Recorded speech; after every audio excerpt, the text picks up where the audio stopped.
So if you're tuning into the deep dive, it's probably because, well, you're trying to learn English, right? Or maybe learn it better. Yeah, and maybe you've hit that point.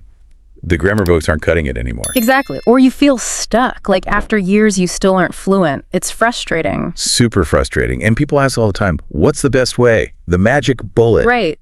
And today, that's what this deep dive is all about. We're aiming for a path that's, powerful, efficient, meaningful, based on real experience. And the thing is, if you're feeling that frustration, you are definitely not alone. It's really not your fault.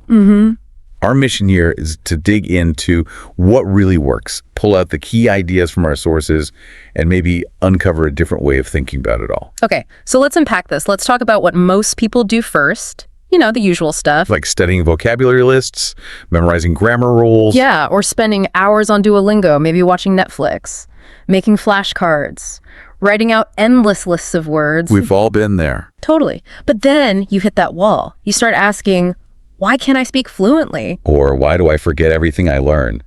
That's a big one. And this one really gets me. Why do I feel okay when I'm studying, like confident, but then terrified when I actually have to speak? Okay, that disconnect. That's the core issue, isn't it? It really is. What's going on there? Well, fundamentally, most of those methods, they're pretty passive. Passive? How do you mean? Traditional learning often teaches you the theory. It gives you information about the language. Like the rules, the structure. Exactly. But what you actually need is active practice. Language isn't just knowledge you store, like history facts.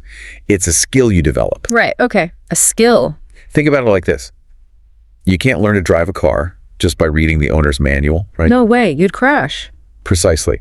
Or learning piano. You don't learn by reading about pianos. You learn by playing. Every day.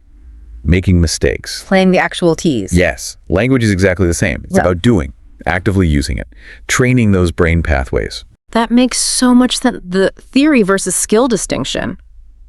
It clicks. I remember with the language I was learning, I did everything right. Grammar books, lists, tests. I aced the tests. Sounds familiar. But speaking, nope, I just freeze. I could understand mostly, but getting words out, it was awful. So frustrating. Then I kind of shifted my approach. Less studying, more experiencing it. I started listening to podcasts, trying to mimic the sounds. Mimicking, yeah. Talking to myself, which felt weird at first. Even laughing at jokes I only half got, just to feel the rhythm. It stopped feeling like homework. That's it. That's the crucial shift. You moved from being a student of English to becoming an English user. A user, I like that. It sounds subtle, but it changes everything. Your whole mindset flips. Instead of thinking, okay, got to memorize 20 words today, or need to finish this grammar chapter, you start thinking, how can I say this better? Or what's a cool, natural way to express that idea? So it's about communication, not just collecting rules. Exactly. It's about treating English like a human experience, a tool for connection. Because let's be honest, you're not learning it just to pass an exam, are you? No, definitely not. It's about telling your story, connecting with people, opportunities. Right. So the big question for you listening right now is, am I studying English like it's a textbook? Or am I starting to live in English like it's a second home? That's the shift. Okay, so if studying passively is the trap, what's the active deep dive approach? How do we actually do this? Where do we start? It really comes down to two main things consistently. First, actively building an English lifestyle. An English lifestyle. And second, really committing to speaking every single day. Every day, even if it's just a little. Even if it's just a little. Let's break down how you can actually build that environment first. Okay, strategy 1. Create an English environment. How does that work if you don't live, say, in the US or the UK? Great question. You build your own bubble. Seriously. Change your phone language to English, your laptop, all your apps. Ooh, okay. Immersion via tech. Totally. Then make a rule. Only English, YouTube, Netflix, TikTok, whatever you consume. Wow, only English. Only English. Huh. Listen to English podcasts when you wake up, when you commute, when you cook. Read short English articles, captions, tweets, little bits all day. So it just becomes the background noise of your life. Exactly. And the big one, start thinking in English. Talk to yourself in your head. Narrate your day silently. Build that internal monologue. Yes, you're creating this constant, low-level exposure. It trains your brain to recognize patterns, pick up natural phrases, almost without trying. That makes a lot of sense. Making it the default, but the speaking part. That still feels like the big hurdle. How do we tackle that actively? Absolutely. That's strategy 2. Speak every single day. This is the one most people avoid, but it's everything. Why is it so critical? Fluency happens when your brain, your mouth, and your ears all start working together smoothly.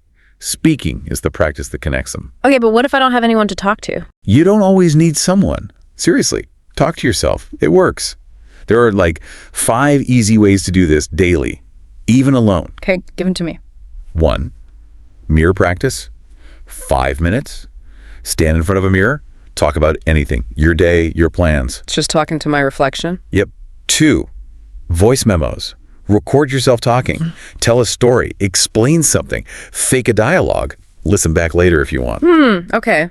Less intimidating, maybe. 3, describe your day out loud while you're doing chores. Cooking, walking, cleaning. Just narrate it. Multitasking. 4, shadowing. We'll talk more about that, but it's repeating native speakers in real time. Right. And 5, role play. Imagine the situation, ordering coffee, a job interview, and act it out. Both sides. Okay. That could be fun. The point isn't perfection. Forget perfection. The goal is just to be active. Even 5 dedicated minutes of speaking a day. It changes everything. It builds that muscle memory. 5 minutes, that feels doable. But what about that feeling of, I don't know enough words yet? People get stuck there. Yeah. That brings us neatly to strategy 3. Learn in chunks, not words. This is huge. Chunks? What do you mean chunks? Stop memorizing single words in isolation. Like go to the gym. Focus instead on learning the whole phrase native speakers use. The chunk. Okay, so instead of just gym, Learn I'm heading to the gym, or want to hit the gym, or maybe I haven't been to the gym in ages. I see. The whole natural phrase. Exactly. Your brain learns to retrieve that whole unit automatically. It makes you sound way more natural, more fluent. You stop translating word by tedious word in your head. That's a game changer for sounding less robotic. Okay, and you mentioned shadowing earlier. Let's dig into that. Strategy 4. Yes, strategy 4. Use the shadowing technique. This is super powerful for your accent, your rhythm, your intonation, your confidence, actually. So how does it work exactly? You listen to a native speaker podcast, audiobook, YouTube, whatever, and you repeat what they say at the same time or fractionally after. Like Kind of. You're mimicking everything, not just the words, but the music of the language, Yeah. the rhythm, the pauses, the emotion. Wow. Start with short clips, maybe 10, 20 seconds. Listen once, then try to shadow. Repeat it a few times. You can even record yourself shadowing and compare it to the original. And that builds muscle memory for speaking. Precisely. You're training your mouth, your tongue, your vocal cords to make the sounds and patterns of English automatically. Like a musician practicing scales until they're effortless. That's fascinating. It's physical training for your mouth. Okay, so we have environment, daily speaking, chunks, shadowing.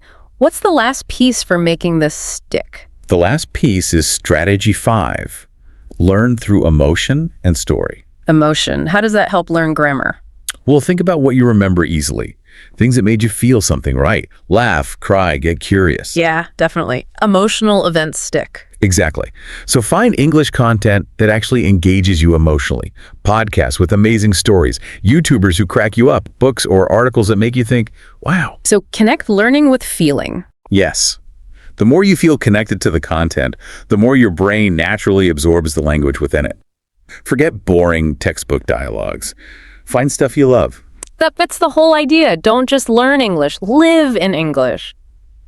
That's the heart of it. Okay, this is all great practical stuff, but there's the mental side too, the mindset. That seems just as important. Oh, absolutely crucial. Maybe even more important than the techniques sometimes. So what beliefs do we need to really internalize? Okay, 4 key ones. Belief number 1. Mistakes are part of fluency.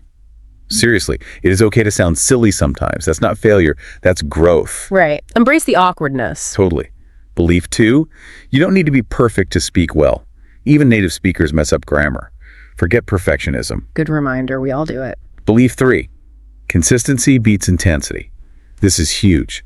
15 minutes every day is way, way better than a 2-hour cram session once a week. Little and often. Always. And belief 4, you already know enough to start speaking. Right now, if you're understanding this, you have enough English to start using it actively. Don't wait. That's empowering. Stop waiting for enough. Exactly. So how do we make these beliefs stick? Especially the one about not needing to be perfect. That's hard for people. Yeah, how do we internalize that? We need a mantra. Something simple to repeat. The one from our sources is perfect. I don't need to be perfect.